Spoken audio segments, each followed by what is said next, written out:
Chers amis, bonjour. Hier, nous avons médité comment Jésus assumait, sauvait, surélevait l'amitié. Aujourd'hui, nous allons voir comment il assume, comment il sauve, comment il surélève l'amour. L'amour est d'abord et fondamentalement un engagement. Eh bien, aujourd'hui, Jésus s'engage. Aujourd'hui, Jésus signe, scelle une alliance. Il la signe dans son sang. Oui, cette alliance, il la signe librement. Ma vie, nul ne la prend. C'est moi qui la donne. Jésus donne sa vie définitivement.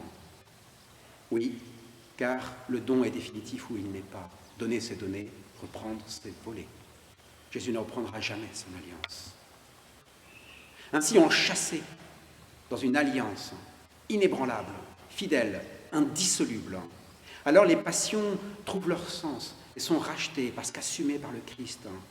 Alors que chez nous, bien souvent, les passions, hélas, nous empêchent d'aimer, nous recroquevillant sur notre amour propre, sur notre orgueil ou sur notre sensualité.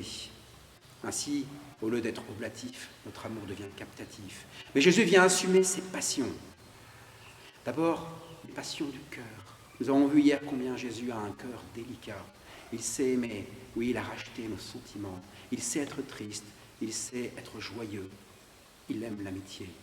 Mais aussi Jésus rachète les passions du corps. Jésus connaît la colère avec laquelle il chasse les vendeurs du temple. Et même, comme le disait un saint homme, pour monter sur la croix, il lui a fallu toute la force de sa passion. On ne monte pas sur la croix par idéologie. Les discours idéologiques s'arrêtent au pied de la croix. Oui, pour monter sur la croix, il fallait un amour absolument passionnel de Christ pour aller jusque-là, jusqu'au bout, pour donner toute sa vie. Oui, Jésus a racheté ainsi nos passions et il les a surélevées. Et puis, il y a encore une autre dimension. L'amour par Jésus est surélevé justement au niveau divin. L'amour devient folie. Oh, non pas cette folie qui fait des choses contre la raison, cette folie qui détruit, cette folie qui gaspille, mais cette folie qui est bien au-dessus de la raison. Saint Paul nous disait que Jésus nous avait aimés d'un amour excessif, nimium caritatis, l'excès de la charité. Oui, Jésus, même mort, continue à nous aimer, puisque son cœur est ouvert et qu'il en jaillit du sang et de l'eau.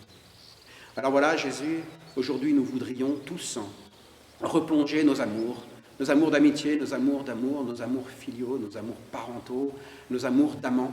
Nous voudrions tous replonger notre amour dans votre amour, pour qu'il devienne engagement solide, indissoluble, pour que soient assumées nos passions, qu'elles deviennent belles, que nos sentiments donnent de la couleur à notre amour, nos passions, notre fidélité donnent de l'épaisseur dans le temps, et enfin que la divinité lui donne d'être folle, c'est-à-dire de n'être plus à l'échelle du temps, mais à l'échelle de l'éternité.